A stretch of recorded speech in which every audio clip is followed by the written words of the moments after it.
I had a bad feeling about it. Something wasn't right. It's idyllic. Nothing bad could happen here. The police have found a deceased person this evening. Most probably, it's the body of a missing person, Lisa Holm. A girl went missing in the countryside. Everyone was shocked. I'm critical of the investigation.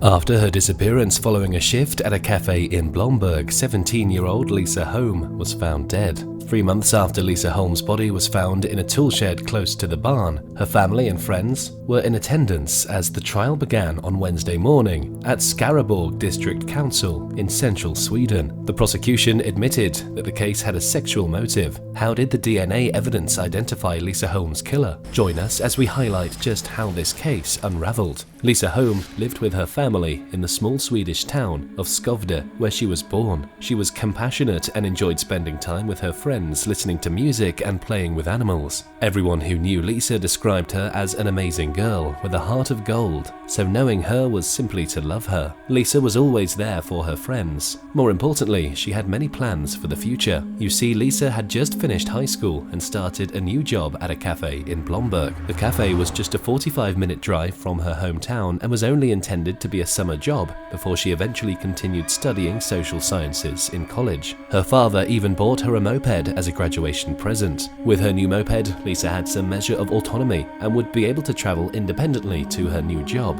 For Lisa, a 17-year-old, it was an extremely exciting time. She was probably the happiest she had ever been as the world began to open up to her. For 2 weeks, Lisa and her father commuted back and forth so that she could learn to work her shifts at the cafe. Lisa had no prior experience with the moped, so while the father and daughter were spending quality time together, he was also teaching her how to drive the scooter independently, improving her skills. Lisa was eager to travel on her own because she could now drive with confidence. Lisa traveled alone to work for the first time on June 7, 2015. It was a Sunday. She arrived there with a little bit of time to spare because she was working the closing shift that day. Like one would expect, her shift continued like every other workday. She smiled and engaged in friendly conversations with her co-workers as well as with the customers. Sadly, the day was not going to end the way it was supposed to. By 6 o'clock in the evening, Lisa and her co-workers started to wind down for the day. She texted her father at 6:23 to let him know she was about to leave the cafe. Lisa was getting ready to leave for home and was probably pleased with how well her first day of being independent had gone. Soon after, Lisa's father got a call from her. However, he inferred it was only a pocket dial based on the jovial conversations and laughter in the background. It was unfortunate that her father would never again hear her voice. Lisa should have been home by 7:30, but she wasn't. The trip from the cafe should have taken between 40 and 45 minutes. As you might expect, when her parents started to worry, they started calling her, but every call they made repeatedly ended up in voicemail. The worry quickly evolved into anxiety as the minutes passed. Their daughter would never purposefully go missing without calling to let them know where she was and what she was doing. Then her father walked out of the house. He followed Lisa's intended homeward route in an effort to locate her. In case Lisa had been involved in an accident, he made sure to search every roadside ditch. Lisa, on the other hand, was nowhere to be found. He was devastated to discover that she was not at the cafe when he finally arrived there. He did discover the moped outside the cafe. Finding her keys in the ignition was irrefutable evidence that Lisa was in danger, so there was not even a fleeting moment of relief. Lisa would never, under any circumstances, have carelessly left her keys in the scooter. He desperately looked around the cafe and the neighborhood, but to no avail. He made the police call at that point.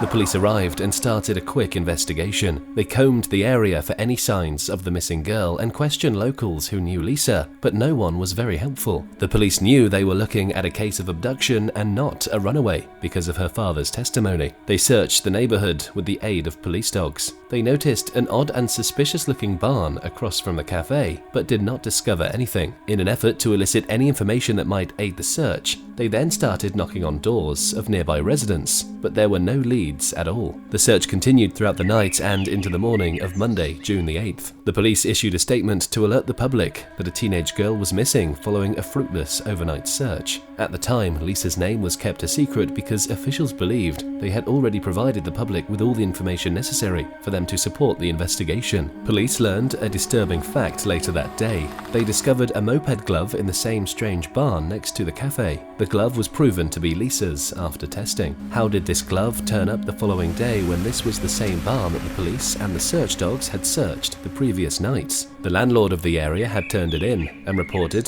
that it had been discovered by some farm workers. To assist with the search, the landlord then gave it to the police. Unfortunately, the glove's chain of custody could not be verified, and any forensic evidence that might have been extracted from it was invalidated because it came from an unreliable source. A little side note here. In a case like this, it is important that the police should be first called upon, because multiple DNAs on it will affect the investigation, hence the need to retrieve likely evidence appropriately. The glove's discovery, however, had one positive effect. It altered the course of the investigation so that it was given top priority, enabling the authorities to use all of their resources. The search parties grew in size as well as the numbers of officers assigned to the case. A command center was also set up at the Kelby Sports Facility, close to the cafe. Fortunately, Lisa would leave behind more than just a pair of gloves. The police discovered what appeared to be Lisa's pockets that day, a few hundred meters south of the cafe. A phone case, 2 old receipts, a used metro ticket, and a smashed mobile phone screen. Her phone screen was broken, but it was a sign they were progressing with the investigation. The things had been discovered on a narrow gravel road. Since it is so small, it is really more of a path, and the police were convinced that only a local could have known about its existence. Lisa couldn't have possibly found her way there on her own, so what was she doing there? But as they were unsuccessful in triangulating her phone, the answer to that question continued to elude the authorities. Her phone last pinged at the cafe, but there was no direction as to where she was headed after that. There were more interviews with Lisa's family, friends, and 2 co-workers, but no fresh leads emerged. According to all accounts, Lisa was a typical 17-year-old woman living in a small town. She had no enemies, and these kinds of kidnappings weren't common. More of Lisa's possessions were uncovered the next day, Tuesday, June 9th. There was still no sign of Lisa despite discovering her house keys and driver's license in the vicinity. On that day, the search teams worked harder. The nearby buildings were combed, the mineral wells were emptied, and the farmlands were thoroughly swept. As time was of the essence, they searched everywhere, hoping they might just stumble upon something that would lead them in the right direction. The probability of discovering Lisa decreased with each day that went by. The police decided to reveal Lisa's identity to the public on Wednesday, June the 10th, after consulting with Lisa's family. Following the press conference, nearly 1,000 people joined the search teams from all over Sweden. In actuality, the search party that arrived in Sweden in search of Lisa is the biggest ever. They immediately went back over the areas that the police had previously searched. One of these places is the barn. This time they discovered one of Lisa's earrings close to the door. After that, the police focused on the barn. A forensic team was dispatched to the barn to extract as much data as they could. The forensics team found human feces nearby, and a sample of it was collected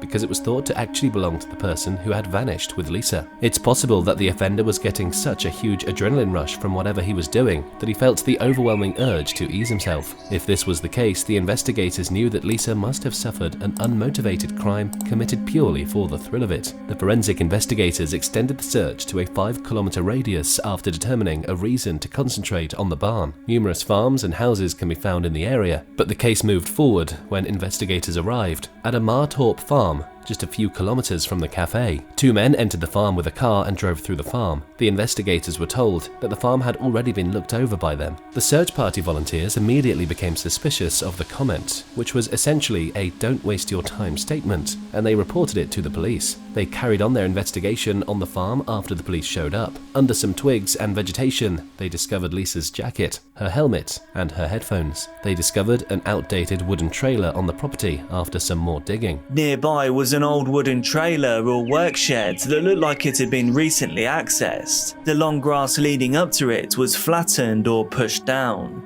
Unfortunately, they could immediately smell death when they entered the trailer. There were numerous benches and lockers inside, giving the impression that it was some sort of outdated changing area. All but one of the lockers were locked and filled with used clothing. They forced the doors of the others to open, but they discovered nothing. They were unable to locate something despite knowing it was there. Ultimately, they returned to the first open locker and combed through the stuffed clothing, only to find the object of everyone's dread. Lisa Holm was was left behind in that small claustrophobic area. She was discovered dead, only partially clothed, with duct tape covering her mouth and nose, a rope around her neck, and only half of her clothes on. The 5-day search came to an end with this find, and an autopsy would later show that Lisa had passed away the previous evening. The police broke into the Martorp farm home on June 12th, a Friday. They detained a 25-year-old man, his wife, and his brother, Neregius Bilevicius. They had access to the barn by the cafe because they were farm labourers employed by Martorp. Additionally, Lisa's possessions had been dumped on the gravel road right outside their front door. Each of the three acted as the other's alibi, while denying any involvement in Lisa's murder. As you might expect, there was growing disapproval that the police's initial search of the barn had not been sufficiently thorough. The barn was looked into once more amid these complaints and public outcry. This time they discovered signs of sexual fulfillment on the wall. It was later discovered that the barn had a sizable window with a crystal clear view of the cafe. It was confirmed by Lisa's co-workers at the cafe that both of the brothers frequently saw the cafe from that window. When the samples on the wall were examined for DNA, a positive match to Neregius were discovered. There was a pipe sticking out of the wall with a rope on it inside the barn in what appeared to be a milking room. Lisa's DNA was discovered on the pipe. The evidence shows that Lisa died in this milking room. Despite the tragic circumstances, the police were able to piece together the grisly timeline of Lisa's murder. Neregius must have arrived in the car just as Lisa was mounting her moped. It's likely that he seized her without delay and took her to the barn, where he used duct tape to silence her. Last but not least, he tied her to the pipe in the milking room. Even though Lisa's autopsy revealed that she had not been violated, this attack is still thought to have been carried out for carnal purposes. The investigators think that Neregius was so aroused that he satisfied himself while Lisa was taking her last breaths because there were male fluids found on all her clothes and in the barn. Neregius moved her to the Martorp farm's trailer after she passed away. He attempted to get rid of her belongings while leaving her in that locker. Needless to say, it was a senseless attempt to cover it all up. Before giving in and telling the police everything that occurred the night Lisa died, Neregius believed he had a solid alibi. Neregius had come back home, loaded the washing machine with all his clothes, and oddly requested that his brother tell a lie on his behalf if the police ever came calling. In November 2015, the case went to trial. The prosecutors argued that Neregius had kidnapped Lisa so that he could intimately violate her. When police seized his computers, they discovered a lot of dark and disturbing adult films. Suspending Lisa from the pipe in the milking room was for his own gratification, trying to reenact the films on his computer. And then after the fact, once he'd had what he wanted, he tried to hide what he had done. It was hard to argue against the concrete facts, against the evidence. The prosecution made sure to emphasize this point. To everyone's surprise, the defense made an effort to place the blame on his younger brother. According to the defense, his brother set up all the evidence against him to hide his own tracks. In their view, Neregius could not have transported Lisa's body because no DNA was discovered in the car. It was a good argument starting point that had some merit. Of course, everyone was relieved when it was found to be inadmissible in light of the mountain of other evidence against him. Neregius denied having ever met Lisa when given the chance to speak. He said,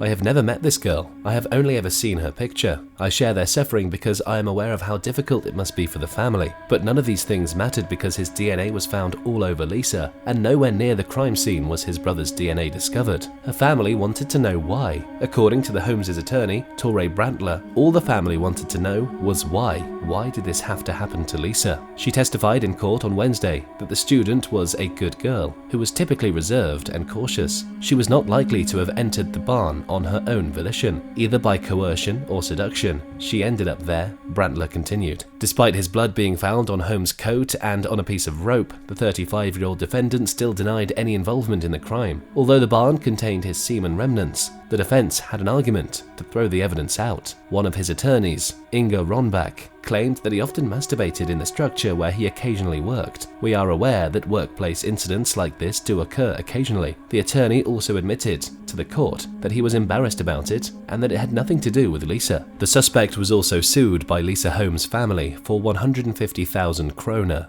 $17,700 in damages. Finally, a decision was made on November 17, 2015. Nerigis was found guilty and given a life sentence in prison as punishment for his crime. The Court of Appeals received a document from the defense attorney, Bjorn Hurtig, on April 15, 2016. The arguments for the appeal included the assistance of someone else, such as the convicted individual's wife, who may have assisted in the murder or actually committed it and moved Lisa Holm's body. The Court of Appeals turned down a request for a new review or trial on May 2nd. Nerigis' life sentence was consequently rendered irrevocable. The extremely lovely and compassionate Lisa was killed by the monster Nerigis. He needed to be imprisoned far from society, where he could never hurt someone like Lisa again. Despite being expected to serve the remainder of his life in prison, it turned out that he would only be there for a relatively short period of time. A fellow prisoner serving a life sentence stabbed Nerigis in the neck on August 3, 2022, using a makeshift knife. However, this is insufficient to atone for Lisa Holm's passing, and it undoubtedly does not lessen the hurt he caused her friends and family. But at the very least, they will take solace in the knowledge that he will never again be able to hurt others.